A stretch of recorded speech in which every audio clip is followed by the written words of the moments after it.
Slenderman. Must I? I'm actually kinda scared, especially when he gets tentacly hands, because I don't know, I don't feel good about that. Oh, I have to film the Slenderman video?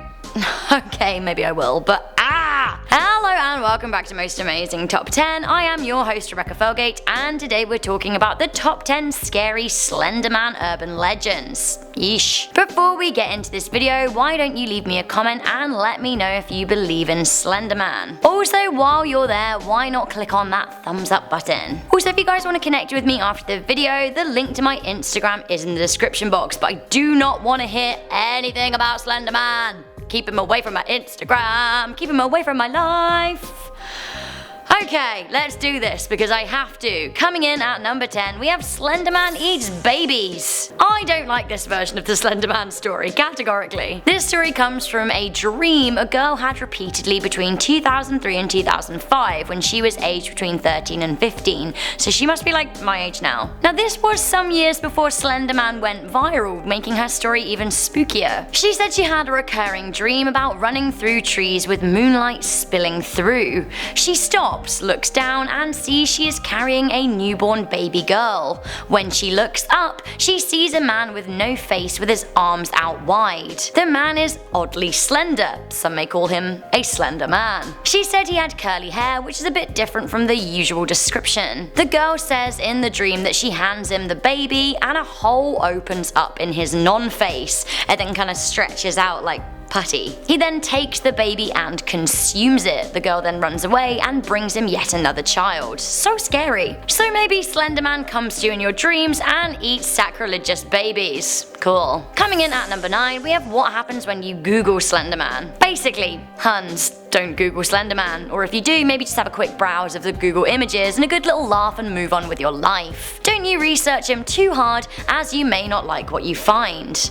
One 16-year-old wrote a story about how they started dreaming about Slenderman after looking him up to scare their friend. They had heard the warnings about not looking too deeply into Slenderman, but they all thought it was nonsense. They said after researching him that they loved the story, but they had a very uneasy feeling. It seems the uneasy feeling led to an uneasy night's sleep.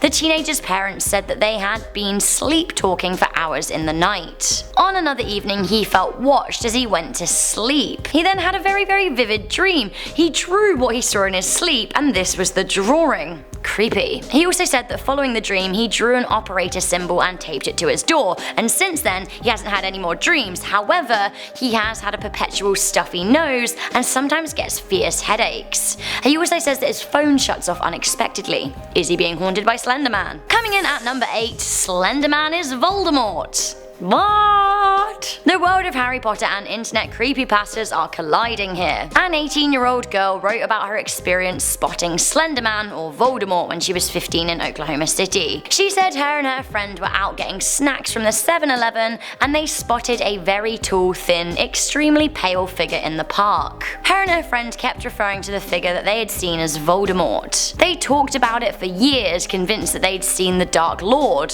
Was he lost and recruiting Death Eaters all the way over in Oklahoma? I don't know. 2 years later, they came across the legend of Slenderman and immediately put 2 and 2 together. Perhaps they hadn't seen He Who Must Not Be Named, but actually they'd seen something just as horrifying. Coming into number 7, we have the urban legend of the Stickman. One teenager recalled dreaming of Slenderman when they were kindergarten age. They said they went to bed and had a dream of a long, narrow corridor with only light coming from the end. They walked down the corridor into a bright white room. Now when they turned back to get out of the unsettlingly light room, they saw a tall, slender man in a suit silhouetted in the hall. As they got closer, they noticed that the man was wearing a red tie. As they got even closer, they noticed how gigantically tall he was. As they then got closer still, they noticed that the man had no face.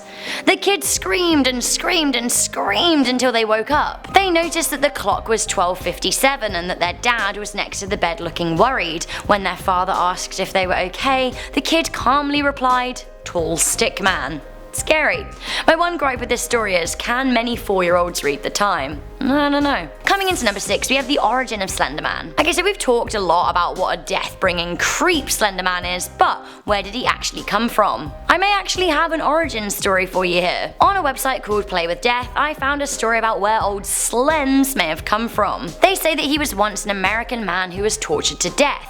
First he was beaten with a log, totally battering his face. Then he was impaled with a 2-foot spike to a tree. They say that his arms and legs were pulled out of their sockets and stretched out and out and out and out again. He died a slow, painful death, and he came back to haunt wooded areas as a new type of long tortured ghoul who wants to get revenge by murdering people in similar ways. Coming into number 5, we have the real story of the 2014 attack. Now this is an urban legend that turned into a true story. In 2014, a sleepover for 3 girls ended in disaster when 2 of them, Morgan Gazer and Anessa Weir, were found walking along a highway. The 3rd girl, Peyton Lautner, was stabbed and bleeding out in the woods. How did one girl end up with 19 stab wounds and teetering on death?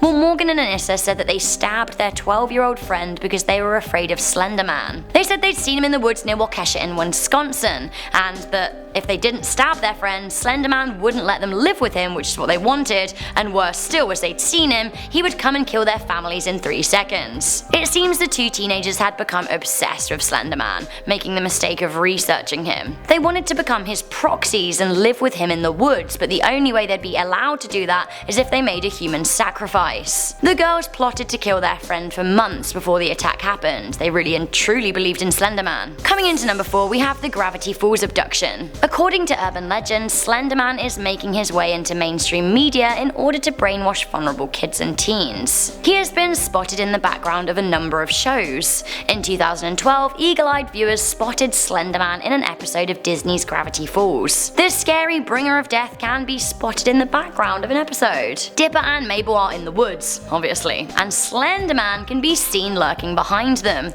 He also apparently pops up in Dragon Ball Z and My Little Pony. Coming into number 3, we have the 2007 investigation. According to Slenderman stories out there, an investigation team discovered 22 bodies in the woods. The dead were said to be mainly children and teenagers. Now the discovery became known as the Steinman Woods Massacre, and the incident was hushed up. According to the legend, the incident was reported by the organization. The organization are supposed to be like a special ops team that track Slenderman and try and contain him. The report reads, investigation team discovered 22 bodies of both genders and various ages impaled on broken tree branches in a radiating circle pattern with chest mutilations, as often noted with Slenderman. Upon confirmation, lead investigator called for an immediate evacuation of the investigation team at 1700 hours. Bodies first discovered at 1100 hours.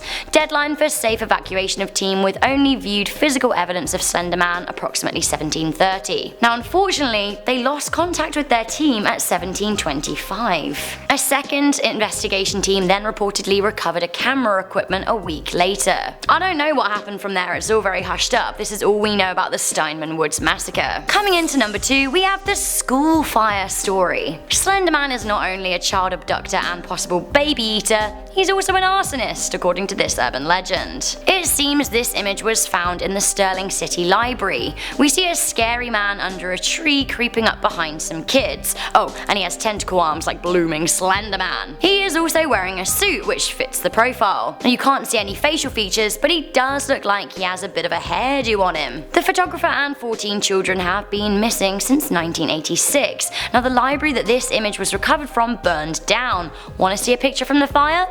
Who's that we see on the roof? Right. Finally, coming into number 1, we have the German tale of der Großmann. It seems that there are a number of different legends of a menacing Slenderman, not just in America. Slenderman might not actually be an urban legend at all. Instead, he may be an old legend dating back to the 1700s in Germany. It seems that in Eastern Europe, talk of a tall ghost slim man has been circulating since the 16th century. In Germany and Romania, they call him der Großmann, which translates to the tall man. He was said to be a fairy who lived in the the Black Forest, which is in southwest Germany. Now the Black Forest has been the center point of many fairy tales, especially from the Brothers Grimm, so suffice to say it is a spooky place. In the German tale, the tall, slim man would chase bad children who snuck into the woods at night. A journal entry from 1702 seems to coincide with the legend of Großmann. Translated from German, it reads, "My child, my Lars, he's gone, taken from his bed. The only thing that we found was a scrap of black clothing. It feels like cotton, but it's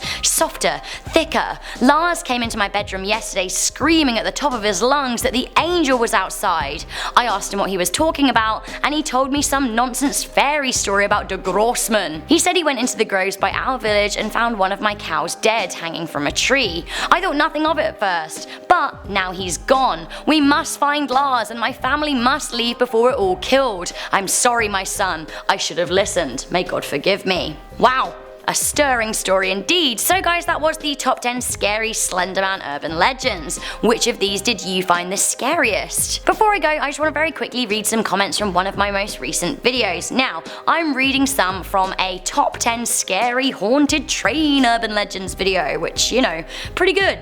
Toot toot and all that. This is what you had to say. Erin McKeon was talking about the train track kid ghost. She said, "Yay, nice ghosts who want to help. Thanks, kids." Pips K said, "Me, I was born and grew up here in San Antonio. I grew up hearing of the train track children. You park near the tracks, but put powder on the back of your car, get in your car in neutral, and the car will slowly go across the tracks by itself. When you get over the tracks, you get out and look at the back of your car where you put the powder and you will see small wee handprints." Ooh, I get that the kids are helpful, but kid ghosts are the scariest thing to me. Sarah Smith wrote, "This entire list reminds me of the haunted train episode of Hey Arnold. Y'all should do a top 10 creepiest Hey Arnold episodes, if there are enough to make a list. I know 4 episodes that scared me, one of them being Haunted Train." I don't know, is Hey Arnold scary? I always thought he was a little bit sinister. Maybe we could. Hey Arnold urban legends, anyone? We're getting very niche. Would you watch it? Let me know. Thank you guys for tuning in to this episode of Most Amazing. I'm your host Rebecca Felgate. Once again, you can connect with me on social media by looking in the description box for my Instagram link. If you like this video, don't forget to leave me a comment, thumbs up, share it with a friend, and I will see you honeys next time.